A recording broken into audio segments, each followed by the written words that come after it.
Good afternoon, ladies and gentlemen, I'm John, this is Many a True Nerd, and welcome back to Fallout London.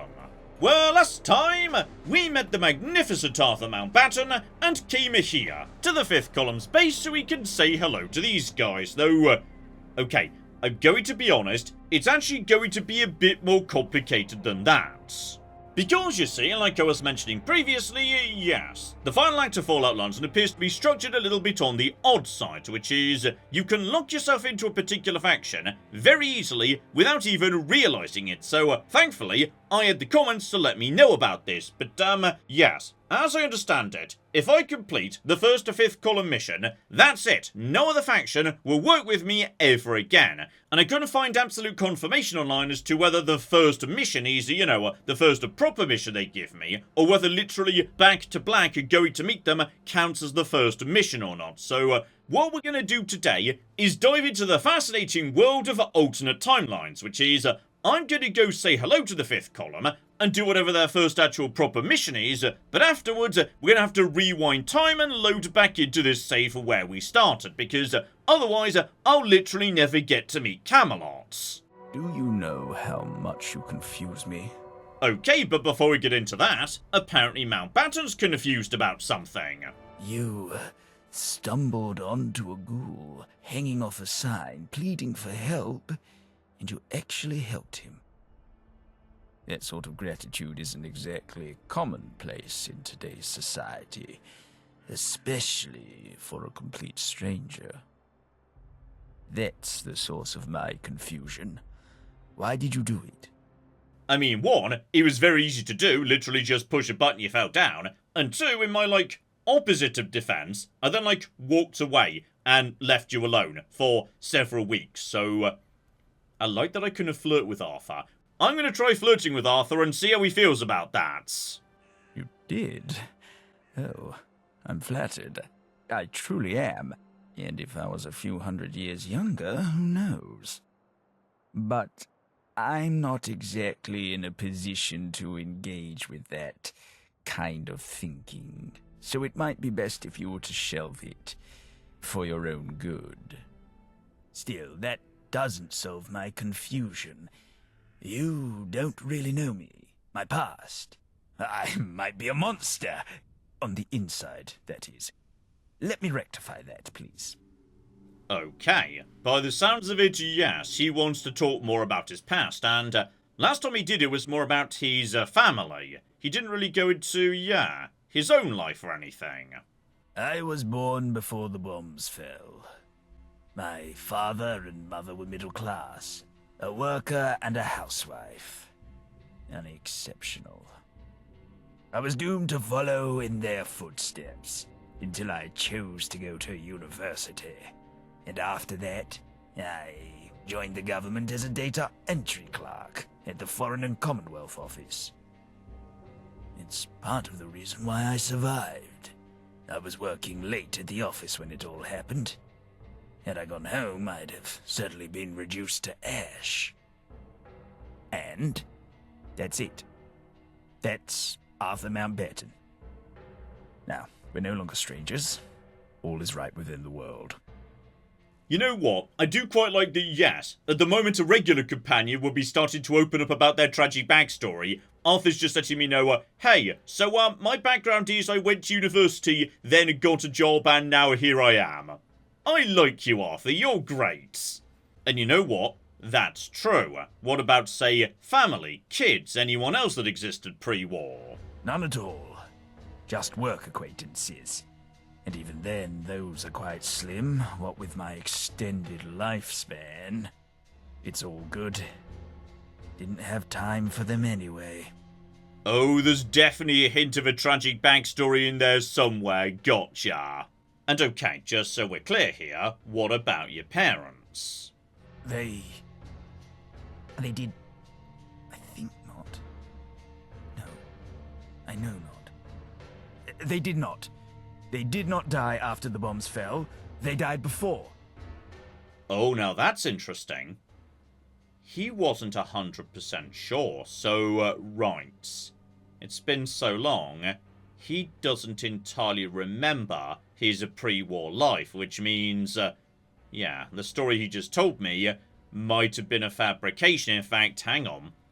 The backstory of his family that he told me previously, that was filled with, slightly fuzzy details.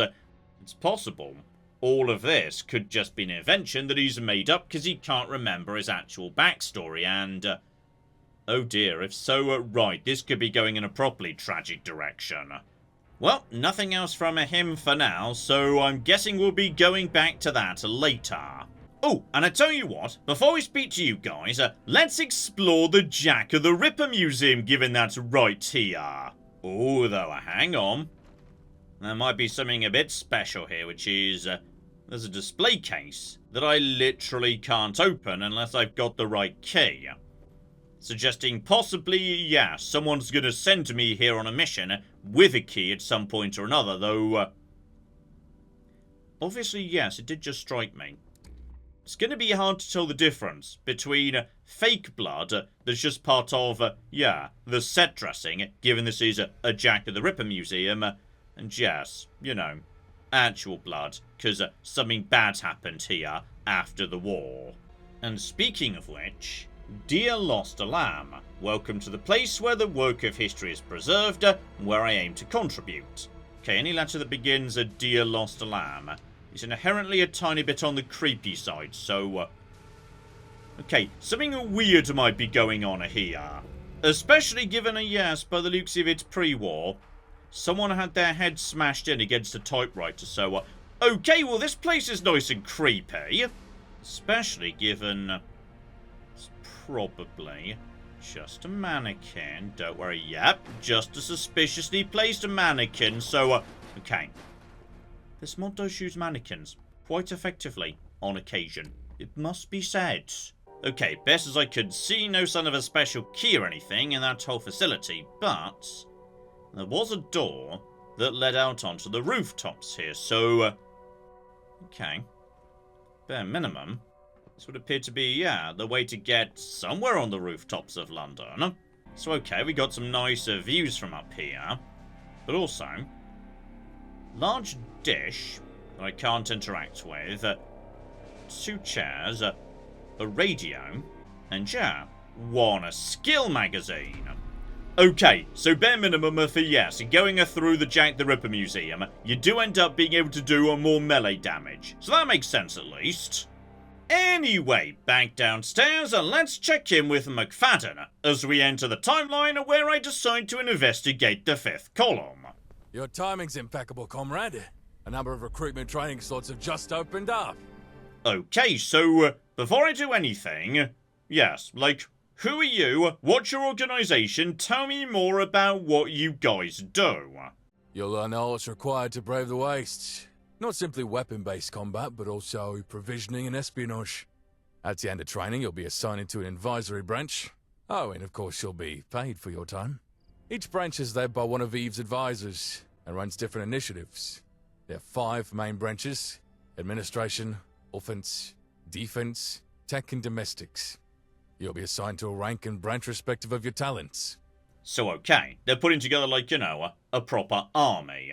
And bare minimum, they definitely seem to be organised a lot more effectively than anything we've seen in terms of the gentry, the Tommies, etc, etc. Though, okay, Camelot could also be much more effective. We just haven't really spoken to them much yet. Grant, you'll fit right in, I'm sure. I just need to ask you a few questions. Do you have any prior combat experience? Okay, and how much am I going to admit to here? I mean, I've done a fair bit of murder, that is true. Excellent. Training should be a breeze. Now let's move on to next of kin. Greetings, Officer McFadden. I can't help but notice you are talking to a Category A individual. How exciting. I will escort them to Mistress immediately. Thank you, Officer. Well, I've already started the recruitment process, so... So what, McFadden? I might as well finish it. No need to deviate from the usual process. Need I remind everyone that I outrank you, Officer? No, I actually didn't need reminding of that depressing factoid. Fine. Follow the insufferable gearbox. Just remember to tell Eva I sent you. Follow me. When we met at the tournament, Guido could not compute your intentions. Mistress was pleased with your actions. The explosion was a favorable outcome. Guido put in a good word for you. Hence why you are a Category A individual. Mistress is in the boardroom. If you have any questions, Guido is at your service. This place Please is so enter. pristine. Okay, so by the looks of it, yes, I'm expected to go straight inside, though. When you say you'll answer questions, my friends... Okay, bare minimum, I'd like to know how you outrank McFadden, because he seemed very upset about that. Guido is a senior propaganda officer, and one of Mistress's longest-serving supporters. Okay, I feel like there's more to this robot than meets the eye. And yes, Category A individual, the thing I am. What does that mean precisely? An individual considered to be a high-value asset to the fifth column. It is the highest compliment an outsider could receive. Fine, so they think I could be useful. And yes, Eve, you mentioned that name before, so... okay, we'll mosey inside and see what she's got to say. We have a guest. Can I help you? Hello there. Yes, McFadden sent me. I'm gonna mention him. So, I'm Category A. Lovely to meet you. Ah, the true winner of the Westminster tourney. Some say explosions are crude, but I admire their efficacy. Yes, indeed, I'm happy to admit it, and... oh, do you have a robot arm? Okay, I like that you've got a robot arm. Robot arms are cool. Any foe of the gentry is a friend of ours. You're welcome to join in on our efforts. You should speak to Victor here. He's my second in command. Any tasks I dole out are delegated through him. And okay, any chance you're willing to, like, you know, answer questions first? Because seriously, everyone's been very vague about the nature of this organization. I'm afraid I must go. See you around, stranger. Okay, Eve's a bit busy for that. Gotcha. And here we go. We have begun a Good Samaritan. I'm deeply suspicious of that name, and there we go. So that confirms it right there. Simply by coming inside and speaking to Ivani, I can no longer engage with Camelot at all. Which is weirdly early, given I still know basically nothing about the fifth column, but this here is why, unfortunately, we have to be in an alternative timeline today. Purely because otherwise, yes, I'd have just locked myself out of possibly everything else. Still, while we're here in this alternative timeline, go on, Victor. Tell me what you need doing. Ah, more muck. Hopefully he'll be useful muck. Braden Knight needs support. A little hearts and minds, a little greasing palms. Try not to blow anything up on your way there, unless it's more gentry. Okay, Victor might be a bit on the dodgy side, gotcha. And we're going right back to Eastminster, round Trafalgar Square area.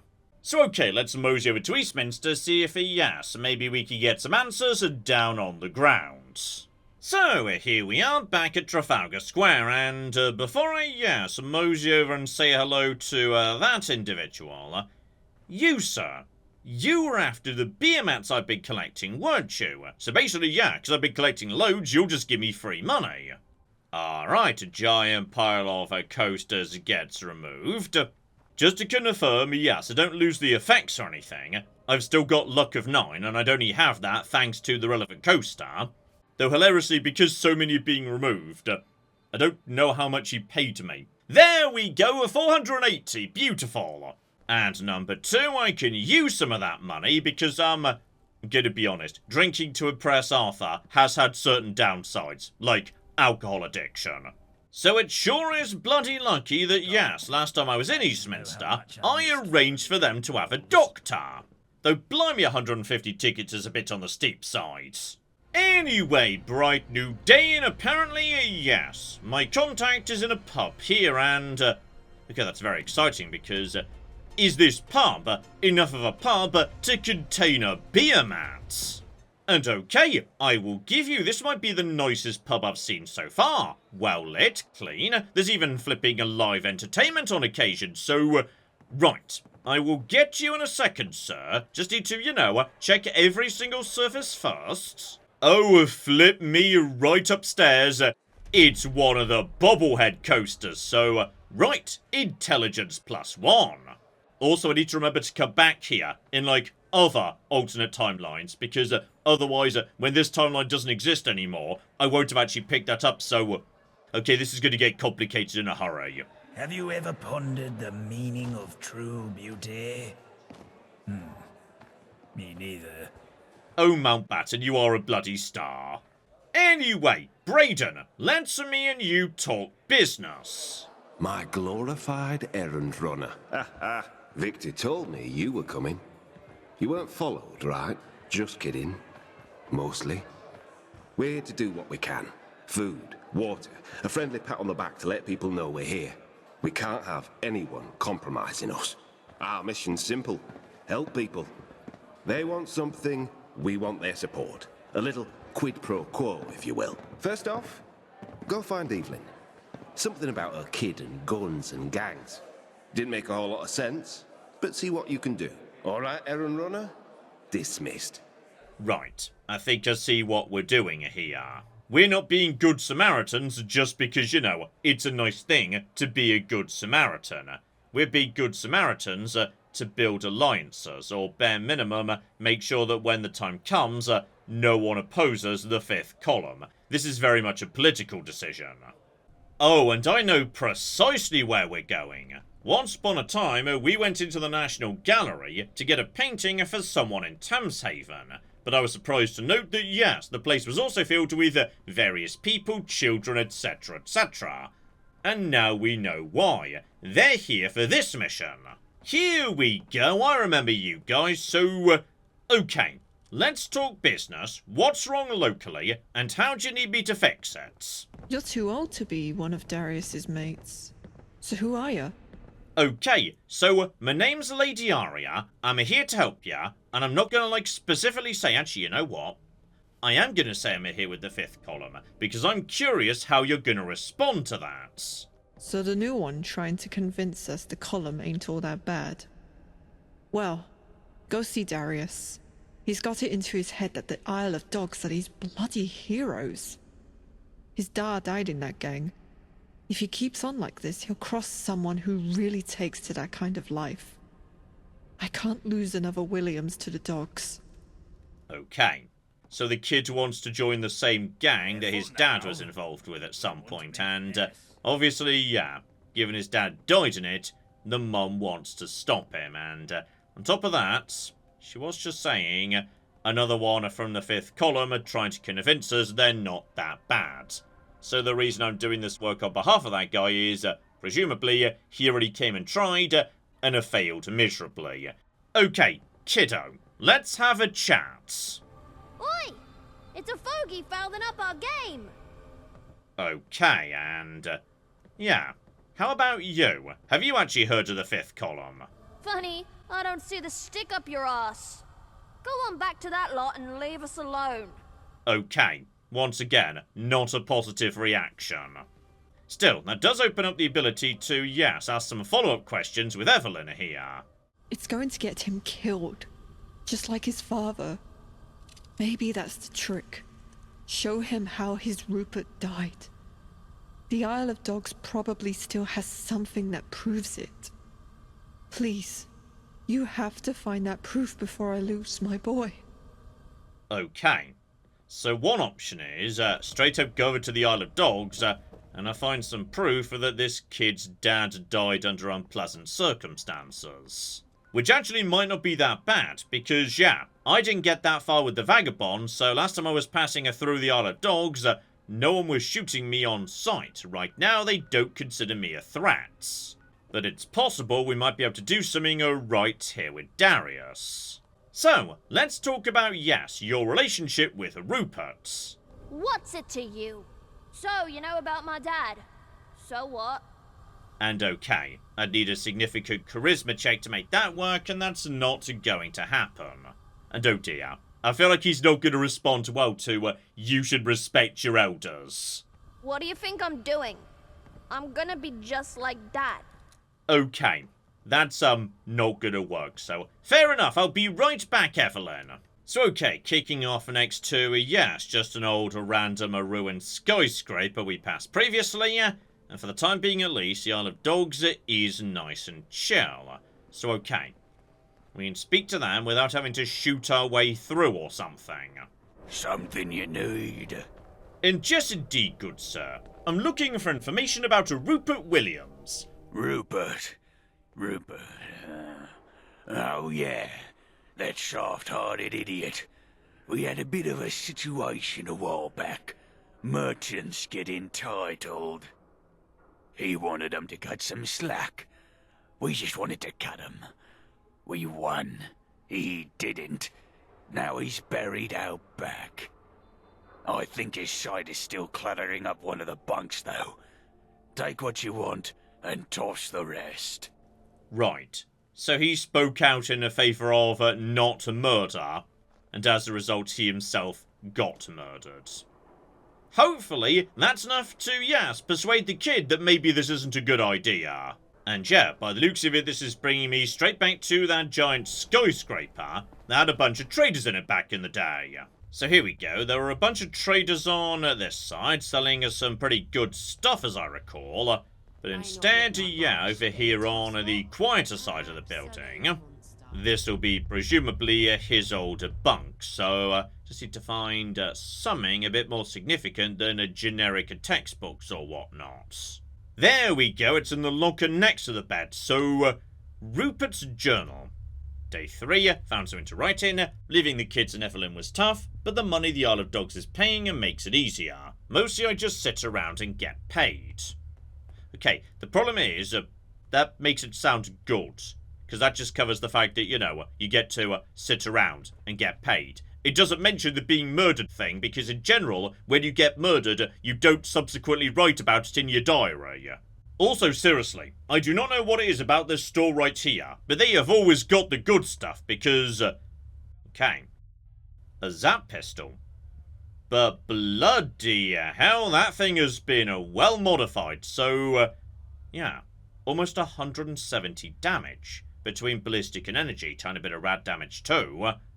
Right, well I'll be having that, because that uses fusion cells, and I've got like 1,000 of them. Okay, luckily, before I made it back to Darius, I realised there's more than one page in this journal. So okay, the first page makes it sound good, but okay. Day 8, it was hard. 2 merchants, husband and wife, hadn't paid their protection money. We had to show them why they were being protected. I don't think she'll ever walk again. Old man showed it with a shotgun. He didn't last long. There's still blood in my hair. No amount of showering will get this off. Seems the old man was well connected. There's a small army of merchants banging on our doors. We could kill them, but that's a lot of protection money right outside. And frankly, they're in the right. So, good. He did write down how much of a terrible job it was in the end. And even though he killed them, okay. The gang's not happy about the lost revenue. Seems the decision was made without the right consent. Not sure what's going to happen, so, okay. That'll be the point where things went wrong for him. Okay, Darius, let's talk about, you know, having a blood and brains in your hair and whatnot. Yes, indeed, Darius. I've got something here from your dad. Shows what you know. My dad's dead.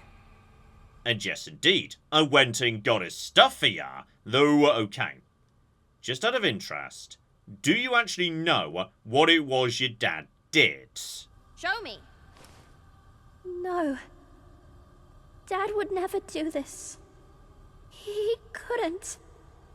He did, didn't he? That's why he didn't want Mum and me to go with him. I don't want to be in a gang anymore. I'm gonna go home. And there we go, he seems to have had a change of heart. You're welcome, Evelyn. Thank you. I won't forget this. The column definitely isn't as bad as the propaganda says. You just need to work on your image a little bit. Maybe you can help Caleb Wood. That might boost your standings around here. And, oh, I don't know who Caleb Wood is, but apparently I've already done that. Was that the doctor? That may have been the doctor. You have? That's marvellous. I know he was struggling ever since the doctor ran off. And okay, I've started to, make allies round here, but once again, based on what Braden was saying, they're not actually looking to make friends or allies. All they want to do is make sure that when the time comes, there's enough people around who are willing to just step back and let the 5th column march through without opposition. Not so much about making friends as ensuring there aren't any enemies. Anyway, Braden, job complete. Errand runner. From what I've heard, half of Eastminster's singing your praises, and by extension, the columns too. Good work. No one gave you trouble, right? Good. Got one more errand for you. Recruitment. Seems someone's interested in joining the ranks. A bit too interested. But I don't trust just anyone. Talk to this Giovanni bloke. If he's genuine, bring him back here. Okay. So you guys are, yes, not just welcoming anybody, because you're worried about infiltration.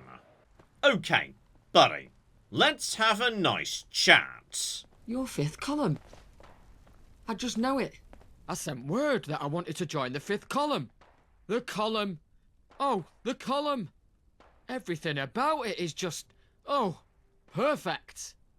You're overthrowing the tyrannical gentry, doing away with their stuffy, outdated traditions. You're out here making a difference. I want to make a difference. A real difference. Okay. I see where, yes, Braden's coming from here. He does seem a bit too enthusiastic. Weren't you when you joined? Please, you have to take me to see Eve, or even a branchhead. Okay. And he's very keen to immediately go and see someone nice and high up in the organisation, so... okay. I'm afraid it's going to take a long time before you get to see Eve, and if I say that, how do you feel, Giovanni? Any branchhead will do. I've just got to meet them. This does potentially sound like a bit of, a setup for an assassination attempt or similar, so, okay. Why are you so into that idea? The column are heroes. I just want to make a difference, like they do. Okay. I'm gonna say yes, and take you to Braden, just to see how this plays out. Yes. Yes. Oh, please, do. But yeah, I definitely feel like potentially this chappie's aim is to assassinate someone in the column. And just in case that is what you're thinking, I'm gonna reload my shotgun in front of you, just so you understand the consequences of making a silly decision, Giovanni. You must be Giovanni. And you must be the murderous scum that It's as killed if my we've stepped brother. into a painting. I bet you gave the orders, Except it didn't you? smells Say a bit what? off. Your rule will never come to be. Oh no. Okay, so, right. It was all a setup. I'm really sorry, Giovanni. You just need to go down nice and quick. Right. So by the sounds of it, it definitely... oh, I just failed a different unrelated mission. Okay, you might have been a porter for something else. Sorry about that, buddy. So, okay. He was trying to assassinate someone in the 5th column. But the reason he wanted to do it was... the 5th column killed his brother. I said to bring him if he was genuine. What about that psychotic bastard was genuine? You're as blind as an eyeless bat. A deaf choir boy would have heard those sour notes he spewed. Doesn't matter. The whole crowd saw him attack us. A little blood bought us even more goodwill. We're the victims here. Which means that idiocy led to success beyond what we were hoping for. You're the luckiest errand runner I've ever met. Okay. And there we flipping go. Good Samaritan complete, and yes, I think we're starting to see how these guys operate. They've got a plan to slowly neutralise a small factions who might stand against them. Still, I can't help but notice that yes, the next mission appears to have the British Museum as its quest logo. So okay, let's go see what that's all about. Victor Schmidt has placed you under my lead. I heard you made a good first impression. Keep it up and Eve might take notice. Are you familiar with Eve's daughter, Lily? I'm gonna be honest, friend. No, it's like my first day in your organisation. I have no idea about Eve's family. Alright then. Lily's a small thing, about 11 years old. If anyone's going to take over the fifth column after Eve, well, in the future, it'll be Lily. Lily has to be intelligent, cunning, irreverent. In order to be the next lead of the fifth, she has to be well educated. I need some educational books in order to further Lily's lessons. I put in a request for the textbooks. Eve deferred it, saying that she'd need to send someone out to get them, and that we're spread too thin. But now you're here. Okay, the library in the centre of the British Museum. Gotcha. That's the dungeon with the robot who went a bit bananas, but I've already dealt with them, so I could just walk in and get the books now. Okay, but back at the British Museum, I've stumbled across a very interesting bug here, which is, obviously, I've already done the British Museum. This green light indicating, yes, this door is now open, you could go through it. But it's not. It would appear that, yes, the British Museum has reset, so the locked doors are locked once again. But I can't just go back through the British Museum, because, yes, there are various triggers that open and close the doors that let you make progress. For example, this shutter right here, that also can't be opened, and that's how I proceed further into the British Museum, because I already turned off the robot who'd be in charge of aforementioned triggers, so... Okay, that's a fun bug that probably needs to be fixed at some point. Luckily, because I'm on PC, I can just work around this. Just use the TCL command to disable all clipping, and all of a sudden I can walk through doors. Right, back to good old Terry, still deactivated, thankfully, so... Okay, we can just mosey over here, grab all of the books, some Plato, etc, etc, so, right, got all of them, brilliant. So here we are, good sir, I've got you the books. Ah, perfect. I trust you didn't run into too much trouble. Honestly, barely any at all, aside from one door needs to manipulate reality to get around. Good, good. I'd hate for you to be inconvenienced. The books will do just fine. Waiting for a moment. I'll go fetch Lily. Okay, so apparently, yes, we now get to meet up with a part of Eve's dynasty. The daughter who potentially is going to be taken over in future. Although, hang on. Apparently, there's some sort of ruckus going on upstairs. Oh, I cannot believe you, John. What were you thinking? What? Eve? No, I can't believe you're trying to fill Lily's head with your political nonsense, John. She's just a child, for London's sake. I understand your concern, Eve. I believe it's important for Lily to learn about the world she's growing up in. Political theory isn't just about the past. It helps her understand the present and prepare for the future. Political theory? More like brainwashing. You're just trying to indoctrinate her with your own beliefs. No. Eve, you're the one brainwashing her. Oh, how fucking dare you? How dare you? I assure you, Eve, I'm not trying to indoctrinate her. I'm simply introducing her to different perspectives so she can make an informed decision when she's older. No, please don't fight. See what you're doing to her, John. You're upsetting her with your nonsense. I'm sorry. I'm sorry, Lily. We're just having a discussion. But it's important for you to learn about different ideas and opinions. Different ideas? All you're teaching her is confusion and doubt. She doesn't need to be burdened with all this. But Eve, shielding her from the complexities of the world won't do her any favours. Okay, so I think we're starting to see what's going on here. While John wants the kid to have a proper education, her own mother seems to think, yes, exposure to new ideas might be a bit harmful. So, yeah, there's most definitely some very troubling stuff going on here inside the fifth column. Still, I would say, having finally started to understand a bit about these guys, how about we call it a part there? But next time... Okay, this is where things get a bit complicated. what I'm gonna do is drop a save right here, right now, that we'll just keep. So if in future we ultimately decide we do want to follow up with the 5th column, we could just return to this exact moment precisely where we are now. But that would prevent me from doing any other work with any other faction, including learning anything about Camelot. So for now, I've rolled back time to just before we spoke to Mr. McFadden. And that means next episode, we're going to be doing the same experiment again, moseying down towards Camelot to see what we can learn about those guys. And once we've done that, I think, yes, we'll be in a position to make a choice. Which ending we want to go for, given, yes, as I understand it, there's basically 3. 5th column, Camelot, and Angel itself. So, okay, we now know a fair bit about 2 of those factions. Next time, we need to mosey down to Richmond to investigate the mysterious Camelot. So hopefully, you're looking forward to that. But in the meantime, I've been John, this has been Many a True Nerd. And this has been Fallout London. Thank you very much, and goodbye.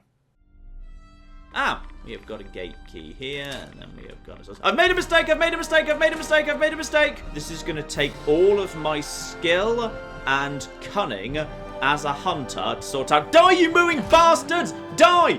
Die! Go away. Go away, nobody likes you. That was a good idea till it wasn't.